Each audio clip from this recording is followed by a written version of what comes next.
मेरा नाम शंकर है और मैं एक छोटे से गांव शिवपुर उत्तर प्रदेश का रहने वाला हूँ। रोजी रोटी की तलाश में मैं अपने गांव से निकलकर बड़े शहर लखनऊ आ गया। यहाँ पहुंचकर मुझे एहसास हुआ कि मेरे पास कोई हुनर नहीं था और मैं बेरोजगारी की हालत में सड़कों पर भटक रहा था। तब मेरे एक पुराने गांव के दोस्त राजू ने मुझ पर मेहरबानी की और मुझे गाड़ी चलाना सिखाया।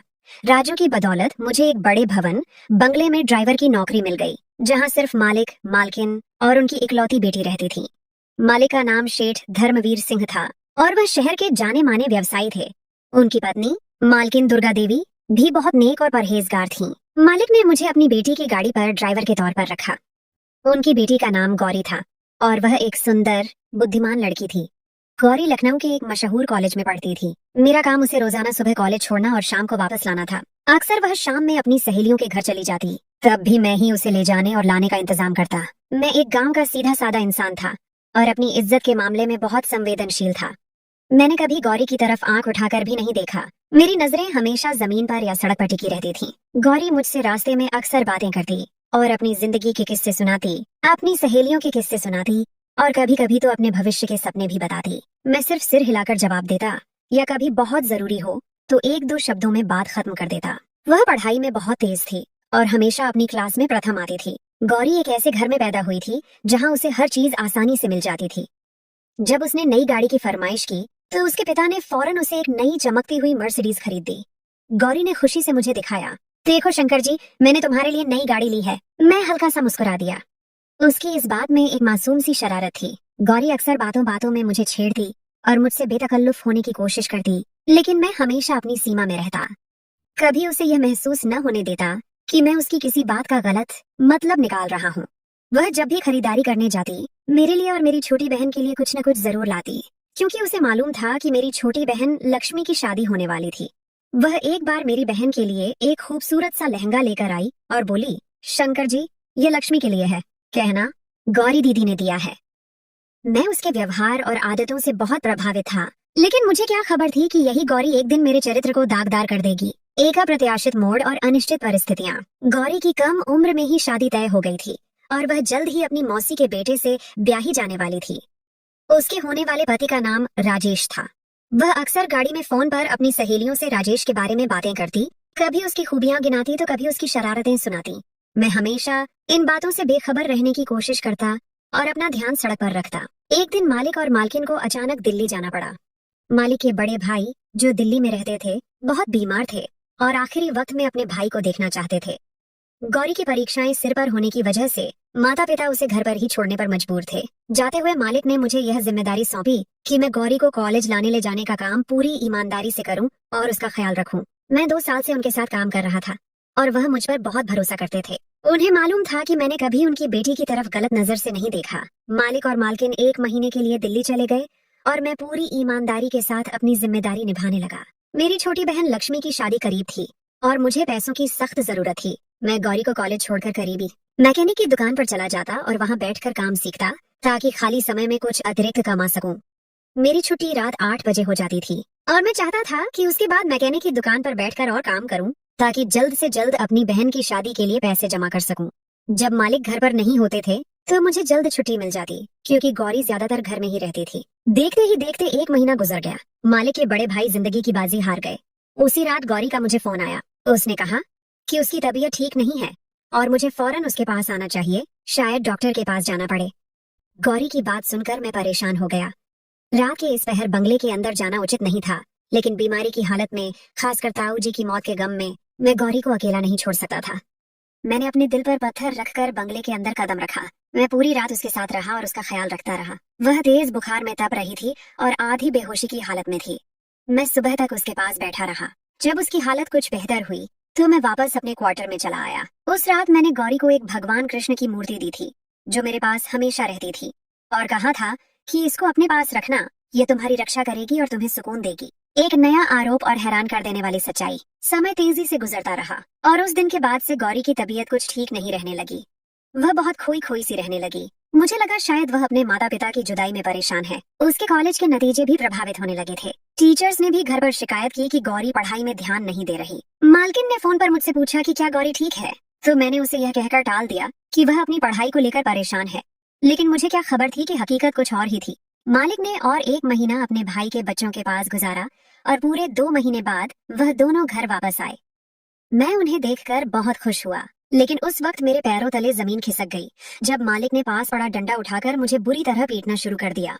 वह मुझे भला बुरा कहते जा रहे थे और मारते जा रहे थे। मुझे समझ नहीं आ रहा था कि मुझसे ऐसी कौन सी गलती हो गई है कि मालिक इस कदर गुस्से में हैं कि मेरी बात भी सुनने को तैयार नहीं। और जब मुझे पूरी बात पता चली तो ऐसा लगा जैसे किसी ने मेरे पैरों तले जमीन खींच ली है। गौरी ने मुझ पर यह आरोप लगाया था कि मैंने उसके साथ जबरदस्ती की है और वह गर्भवती है, और उसने डर के मारे यह बात अपने माता पिता को फोन पर नहीं बताई ताकि मैं उसे कोई नुकसान न पहुंचा सकूं। ये सुनकर मेरे दिल पर मानो बिजली गिर पड़ी। मैंने हैरत से गौरी को देखा जो कमाल से झूठ पर झूठ बोल रही थी। उसके चेहरे पर कोई शर्मिंदगी नहीं थी, बल्कि एक रहस्यमयी सी खामोशी छाई हुई थी। मैं तो गौरी को बहुत ही सीधा सादा और मासूम समझता था, लेकिन उसने तो मेरे चरित्र को ही दागदार कर दिया था। कोई मेरी बात सुनने को राजी नहीं था और गौरी अपने झूठ से पीछे हटने को तैयार नहीं थी। वह कह रही थी कि जिस रात ताऊजी का निधन हुआ उसकी तबीयत ठीक नहीं थी। उसने मुझे कमरे में बुलाया था। उसे लगा था कि शायद उसे डॉक्टर की जरूरत है, लेकिन मैं अस्पताल ले जाने की बजाय उसके साथ गलत काम कर बैठा। मालिक ने पुलिस को बुलाकर मुझे जेल में डलवाने का फैसला किया, लेकिन गौरी ने उन्हें रोक दिया। उसने अपने पिता से कहा कि ऐसा करने से उनकी इज्जत पर आंच आएगी। गौरी के पिता ने मुझे नौकरी से निकाल दिया और मैं बहुत परेशान था। मेरे पास करने के लिए कोई काम नहीं था और इतनी जल्दी मुझे दूसरी नौकरी भी नहीं मिल रही थी, जबकि मेरी बहन लक्ष्मी की शादी सिर पर आ गई थी। मैं मालिक के दिए हुए सर्वेंट क्वार्टर में रहता था और अब मेरे पास रहने के लिए भी कोई जगह नहीं थी। मैंने मालिक से बहुत मिन्नतें की, हाथ जोड़े, यहाँ तक कि अपने माता पिता की कसम खाई कि मैं बेगुनाह हूँ, लेकिन सब बेसूद। उनके कान पर जूं तक नहीं रेंगी। एक मजबूरी का रिश्ता और खुलासे। इसीलिए मैं मजबूर होकर दोबारा मालिक के द्वार पर गया और उन्हें अपनी बेगुनाही का यकीन दिलाना चाहा, लेकिन उन्होंने मेरे सामने ऐसी शर्त रखी कि मेरे होश उड़ गए। मालिक ने मुझसे कहा, तुम्हें गौरी से कुछ महीने के लिए विवाह करना होगा। जब बच्चे का जन्म हो जाए तो फिर तुम उसे छोड़कर चले जाना। हमने बच्चा गिराने की बहुत कोशिश की, लेकिन सब डॉक्टरों ने यही कहा कि इस प्रक्रिया में गौरी को खतरा हो सकता है और मैं अपनी इकलौती बेटी को खोना नहीं चाहता। गौरी का मंगेतर राजेश भी उसे छोड़कर चला गया है और इससे पहले कि समाज में हमारी बदनामी हो, हम गौरी को तुम्हारे साथ विदा कर देंगे और तुम उसे अपने साथ अपने गांव ले जाना। जब बच्चे का जन्म हो जाएगा तो उसके बाद हम गौरी को वापस ले लेंगे। मैं जानता था कि यह बच्चा मेरा नहीं है और गौरी ने झूठ बोला है, लेकिन इसके बावजूद मैं इस पर राजी हो गया था क्योंकि मुझे अपनी बहन की शादी के लिए पैसों की जरूरत थी और जल्दी इतने पैसे मुझे सिर्फ मालिक ही दे सकते थे। उन्होंने मुझे 5 लाख रुपए देने का वादा किया, इसीलिए मैंने गौरी से शादी करने के लिए हामी भर ली और उसके साथ हिंदू रीति रिवाजों के अनुसार विवाह करके उसे गांव ले आया। इसमें कोई बड़ा उत्सव नहीं हुआ, बस एक छोटी सी रस्म हुई। गौरी बहुत शांत थी। मैंने भी गांव पहुंचने तक सारा रास्ता उससे कोई बात न की थी। विवाह के फौरन बाद हम दोनों गाड़ी के जरिए गांव आ गए थे। मेरी माँ और घर वाले गौरी को देखकर हैरान रह गए और जब मैंने अपनी माँ को बताया कि मैंने शादी कर ली है तो मेरी माँ हैरान रह गई और कहने लगी, इतनी बड़ी बात तूने मुझे बताई भी नहीं। तेरी शादी को लेकर मेरे कितने सपने थे। लेकिन फिर गौरी की मौजूदगी को महसूस करते हुए मेरी माँ शांत हो गई और गौरी को प्यार करने लगी। गौरी बहुत खूबसूरत थी। इतनी प्यारी और कम उम्र की बहू देखकर मेरी माँ की सारी शिकायतें दूर हो गईं और वह गौरी को मेरे कमरे में ले गई और उसे गांव की औरतों की तरह सजाने लगी। उसने गौरी को लाल साड़ी और चूड़ियां पहनाई, उसके बालों में गजरे लगाए और उसे बिंदी से सजाया। मैं बहन की शादी के इंतजाम देखने लगा और शाम ढलने जब कमरे में आया तो गौरी दुल्हन के रूप में मेरे बिस्तर पर बैठी हुई थी। उसे देखकर मैं आश्चर्यचकित रह गया। वह कोई परी मालूम होती थी। पहली नजर में ही मैं अपनी पत्नी पर दिल हार बैठा था, लेकिन मैं भूल सकता था कि मेरी इसी पत्नी ने मुझे किस तरह चरित्रहीन साबित किया है। मैं उसके करीब बिस्तर पर आकर बैठा तो वह डर के मारे कांपने लगी। उसे अच्छे से मालूम था कि उसने मुझसे किस तरह शादी की है। मैं उससे पहले कि उससे कुछ कहता वह खुद ही रोने लगी और मेरे पैरों में बैठ गई। उसके आंसू मेरे दिल पर गिर रहे थे क्योंकि मैंने उसे हमेशा ही बहुत सच्चा और अच्छा पाया था। गौरी रोते हुए मुझसे कहने लगी कि उसने जो आरोप मुझ पर लगाया है उसके लिए शर्मिंदा है और उसे अपनी गलती का पूरी तरह एहसास है, लेकिन यह सब कुछ उसने मुझे बदनाम करने के लिए नहीं किया बल्कि बहुत ही मजबूरी में किया है। मैंने गुस्से भरी निगाहों से गौरी को देखा और उसे साफ शब्दों में कह दिया, तुमने कितनी मजबूरी में ही यह सब क्यों न किया हो, लेकिन तुम्हारे इस कर्म से मेरी इज्जत 2 कौड़ी की भी न रही। तुम अपने पाप को मेरे सिर थोप कर निर्दोष बन गई और मैं बेगुनाह होते हुए भी अपने मालिक की नजरों में गिर गया। मैं चाहकर भी तुम्हें कभी माफ नहीं कर पाऊंगा, लेकिन मैं इतना छोटा दिल वाला नहीं हूँ कि अपनी विवाहित स्त्री के साथ कोई ज्यादती करूं। इसीलिए तुम इस कमरे में आसानी से रह सकती हो। तुम्हें किसी चीज की कोई तकलीफ नहीं होगी और जब तुम अपने पाप को इस दुनिया में ले आओ तो यहाँ से जाने पर भी आजाद होगी। मैं खुद तुम्हें तुम्हारी संतान के साथ तुम्हारे घर छोड़ाऊंगा। मैं गौरी को अपने पैरों से उठाकर बिस्तर पर बिठाते हुए कमरे से बाहर निकलने लगा। जब गौरी के शब्दों ने मेरे पैरों को जंजीर कर दिया वह कहने लगी, मैंने कोई पाप नहीं किया है कि जिसकी पैदाइश तक मुझे यहाँ इंतजार करना पड़े। नहीं, मैंने आपको आपके मालिक की नजरों में गिराया है, बल्कि आपके मालिक तो आपसे बहुत प्रेम करते हैं और वह आप पर सबसे ज्यादा भरोसा करते हैं, और इसीलिए आपके मालिक ने अपनी जिंदगी की सबसे कीमती चीज आपको सौंप दी है और मुझे यह आदेश दिया था कि मैं शादी के बाद आपको सारी सच्चाई बता दूं। गौरी की बातों ने मुझे हैरान कर दिया था। मैं पलटकर गौरी का चेहरा देखने लगा, जहां मासूमियत छाई हुई थी। वह उस वक्त एक 18 साल की मासूम सी लड़की थी, जो न जाने किन परिस्थितियों से गुजर रही थी। वह कहने लगी कि वह गर्भवती नहीं है, बल्कि उसके पिता ने मुझसे यह झूठ कहा है, और उसके पिता ने यह सब बहुत मजबूरी में किया है, क्योंकि वह अपनी बेटी की जान बचाना चाहते थे। सच्चाई की परतें खुलती हैं। गौरी मेरे करीब आकर मेरा हाथ अपने हाथों में थाम लिया और मुझे अपने साथ लिए बिस्तर पर बैठ गई। गौरी बहुत धीमे लहजे में मुझे अपनी सच्चाई बता रही थी और मैं गुमसुम सा उसकी बात सुन रहा था। गौरी कहने लगी कि उसकी मौसी ने बचपन से ही अपने बेटे राजेश के लिए उसका रिश्ता मांग रखा था, और गौरी के पिता ने अपनी साली की अच्छी आदत देखकर गौरी का रिश्ता अपनी पत्नी के भांजे से तय कर दिया था। हिंदू धर्म में ऐसे रिश्ते बहुत आम हैं और इसमें कोई बुराई भी नहीं है।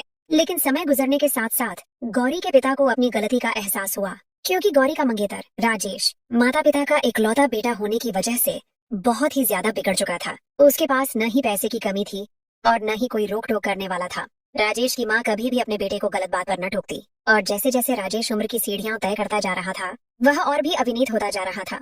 वह शराब पीता था और जुआ खेलता था और अक्सर देर रात घर आता। गौरी बताने लगी कि जिन दिनों उसके माता पिता दिल्ली गए हुए थे, राजेश ने कई बार उसके साथ बदतमीजी करने की कोशिश की, और एक बार तो वह बहुत गुस्से में घर आया और गौरी पर हिंसा करना चाहा, लेकिन उसने खुद को कमरे में बंद करके बचा लिया। वह कॉलेज से भी गायब रहने लगा और लड़कियों को परेशान करता था। और जिस रात उसके ताऊजी का निधन हुआ, उससे एक शाम पहले भी राजेश ने अपने दोस्तों के साथ मिलकर गौरी को परेशान करने की कोशिश की और बंगले के अंदर घुसने की कोशिश की, जिससे वह बहुत भयभीत हो गई और इसी से वह बुखार में ग्रस्त हो गई।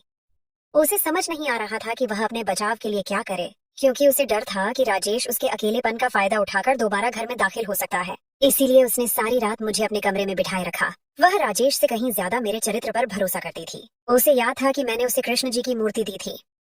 अपने माता पिता के वापस आते ही उसने एक एक बात अपने पिता को बताई। गौरी के पिता ने राजेश की माँ से बात की कि वह अपने बेटे को समझाए कि जब शादी करनी है तो इस तरह की हरकतें करने की क्या जरूरत है। लेकिन राजेश की माँ ने यह कहकर बात खत्म कर दी कि राजेश जवान खून है और जज्बातों में आकर जोश मारता है। बच्चे हैं, थोड़ी बहुत गलतियां तो करते हैं। गौरी क्यों इतने पुराने ख्यालों की मालिक है कि अपने मंगेतर के साथ कुछ वक्त भी नहीं बिता सकती। राजेश की माँ का रवैया और भी परेशान करने वाला था। गौरी कहने लगी कि जब पिताजी को एहसास हुआ कि उन्होंने कितना बड़ा गलत फैसला लिया है, क्योंकि राजेश के इतने ज्यादा बिगड़ने के पीछे कोई और नहीं बल्कि उसकी अपनी माँ है, तो वह शादी के बाद भी ऐसी ही हरकतें कर सकता है। मेरे पिताजी ने जैसे ही राजेश के साथ मेरा रिश्ता खत्म करने की बात की तो राजेश धमकी देने लगा। उसने साफ साफ शब्दों में कहा कि वह गौरी को किसी सूरत नहीं बख्शेगा, उसकी जिंदगी बर्बाद कर देगा। उसने यहाँ तक कहा कि वह उसके कॉलेज के सामने हंगामा खड़ा कर देगा और उसे बदनाम करेगा। पिताजी मुझे लेकर बहुत ज्यादा परेशान थे। तब उन्हें लिविंग रूम के शीशे के पार तुम गाड़ी साफ करते दिखाई दिए। मैंने पिताजी को यह भी बताया था कि ताऊजी के निधन वाली रात तुमने सारी रात बैठकर मेरी रक्षा की थी। पिताजी को अंदाजा हो गया था कि तुम एक पक्के चरित्र के मालिक हो, एक ईमानदार इंसान हो, इसलिए पिताजी ने यह फैसला किया कि वह तुमसे मेरी शादी करवा दें और राजेश से फौरी तौर पर छुटकारा हासिल कर लें। लेकिन राजेश यह शादी इतनी आसानी से नहीं होने दे सका था। इसीलिए पिताजी ने मौसी को यही बात बताई कि तुमने मेरी इज्जत पर हमला किया है और मैं गर्भवती हूँ। मौसी ने खुद ही यह रिश्ता तोड़ दिया, क्योंकि वह इज्जतदार लोग ऐसी लड़की को बहू नहीं बना सकते थे। पिताजी तुम्हें पहले ही दिन सारी हकीकत बता देना चाहते थे, लेकिन पिताजी को डर था कि अगर तुमने शादी से इनकार कर दिया तो वह क्या करेंगे। राजेश से बचने का कोई और रास्ता नजर नहीं आ रहा था। इसीलिए पिताजी ने जानबूझकर तुम्हें देखते ही मारना शुरू किया और तुम पर गलत आरोप लगाया और तुम्हें नौकरी से निकाल दिया, क्योंकि पिताजी जानते थे कि तुम्हें पैसों की बहुत जरूरत है। पिताजी को यकीन था कि तुम खुद ही पलटकर वापस आओगे तो वह शादी की शर्त रख देंगे। पिताजी का प्लान कामयाब हो गया था और जब तुम्हें शहर में कोई ठिकाना न मिला तो तुम खुद पिताजी के दर पर चले आए और पिताजी ने शादी की बात रखकर अपना मसला हल कर लिया। पिताजी ने मुझे विदा करके इसीलिए तुम्हारे साथ गांव भेज दिया ताकि उनका बेटा राजेश हमें कोई नुकसान न पहुंचा सके। पिताजी जानते थे कि तुम एक बड़े दिल के मालिक हो और सारी सच्चाई जानने के बाद तुम मुझे स्वीकार कर लोगे। पिताजी को तुम्हारी सही परख थी और पिताजी पहले ही दिन से यह कहते थे कि तुम बिल्कुल भी लालची आदमी नहीं हो, बल्कि एक पक्के चरित्र के नेक इंसान हो। तुम चाहो तो मैं यह बात साबित कर सकती हूँ कि मैं गर्भवती नहीं हूँ और न ही किसी नामहर्म ने मुझे कभी हाथ लगाया है। बहुत मजबूरी में पिताजी ने मुझे तुम्हारे विवाह में दे दिया है और मैंने अपने पूरे दिल से तुमसे विवाह किया है, क्योंकि मैं खुद भी तुम्हारी अच्छाई की गवाह हूँ हो सके तो मुझे और मेरे पिता को बस एक झूठ के लिए माफ कर दो। गौरी की आंखों से आंसू टपक रहे थे और मुझे उन आंसुओं में एक बाप बेटी की बेबसी दिखाई दे रही थी। मैंने गौरी को फौरन कहा, तुम बहुत ही प्यारी लड़की हो जिसे शायद भगवान ने इस तरह मेरे नसीब में लिखा था। मैंने उसके आंसू पोंछे और उसे गले लगा लिया। उस लम्हे मुझे महसूस हुआ कि मेरा रिश्ता उससे सिर्फ एक कागज का नहीं बल्कि आत्मा का है, खुशियों का आरंभ और एक नया अध्याय। मेरी माँ ने बहन की शादी की रस्मों के साथ साथ मेरी भी शादी की रस्में शुरू कर दी। पूरा गांव खुशी से झूम उठा। मैं हर दिन अपनी पत्नी को गांव के रीति रिवाजों के हिसाब से सजता संवरता देखकर निहाल हो रहा था। गौरी भी गांव की सादी जिंदगी से बहुत जल्द घुल मिल गई और सबसे मिलजुल कर रहने लगी। उसे गांव की औरतों ने कढ़ाई का काम सिखाया और वह भी हाथ से बनी चीजें बनाने लगी। गौरी ने अपने पिता को फोन करके बताया था कि यहाँ हमारी शादी की रस्में हो रही हैं, तो उसके माता पिता भी खामोशी से मेरे गांव चले आए थे और वह भी हमारी शादी में शरीक हो रहे थे। मेरे मालिक ने आते ही हाथ जोड़कर मुझसे अपने की माफी मांगी थी, लेकिन मैं तो उन्हें पहले ही माफ कर चुका था। मैं खुद एक बहन का भाई था और मुझे अच्छी तरह अंदाजा था कि कोई भी पिता या भाई अपनी बेटी की शादी किसी भी ऐसे व्यक्ति से नहीं कर सकता जो बदकिरदार और अय्याश हो। राजेश को जब हमारी शादी की खबर मिली तो वह गांव आया और मुझे और गौरी को नुकसान पहुंचाने की कोशिश की, लेकिन गांव वालों ने उसे भगा दिया। बाद में मालिक ने पुलिस में शिकायत की और राजेश को गिरफ्तार करवा दिया। इस तरह गौरी और मैं हमेशा के लिए सुरक्षित हो गए और हमारी मोहब्बत और भी गहरी होती गई। एक महत्वपूर्ण सबक और जीवन का संदेश। एक बात जो मुझे अच्छी तरह समझ आ गई थी कि अपने बच्चों की किस्मत के फैसले उनके बचपन में नहीं करने चाहिए, क्योंकि बड़े होकर वह न जाने कौन सा रास्ता अपनाए। उनके दिल में किसी और की मोहब्बत घर कर जाए। आप इस बात से वाकिफ नहीं हो सकते और आपकी बहन या बेटी इतनी सस्ती नहीं होती कि आप उसे किसी बदकिरदार व्यक्ति के साथ ब्याह दें जिसके दिल में किसी और की तस्वीर हो। परिवार की इज्जत को बचाने के लिए झूठ बोलना कभी कभी मजबूरी बन जाता है, लेकिन सच्चाई हमेशा जीती है। यह कहानी हमें सिखाती है कि जिंदगी में रिश्ते सिर्फ खून के नहीं होते। कभी कभी मजबूरी और हालात भी ऐसे रिश्ते बना देते हैं जो दुनिया की हर ताकत से ज्यादा मजबूत होते हैं। गौरी और शंकर की यह दास्तान सच्चाई, प्रेम और निष्ठा की एक ऐसी मिसाल है जो हमें याद दिलाती है कि सच्चे दिल से किया गया कोई भी काम व्यर्थ नहीं जाता और धर्म, कर्तव्य और कर्म कार्य का फल हमेशा मिलता है। तो दोस्तों, यह थी शंकर और गौरी के दिल को छू लेने वाली कहानी। अगर आपको ये कहानी पसंद आई हो तो वीडियो को लाइक करें और चैनल को सब्सक्राइब करना न भूलें, ताकि आप ऐसी और भी दिल छू लेने वाली कहानियां सुन सकें। आपके विचार जानना चाहेंगे कि इस कहानी में सबसे ज्यादा किस चीज ने आपको प्रभावित किया।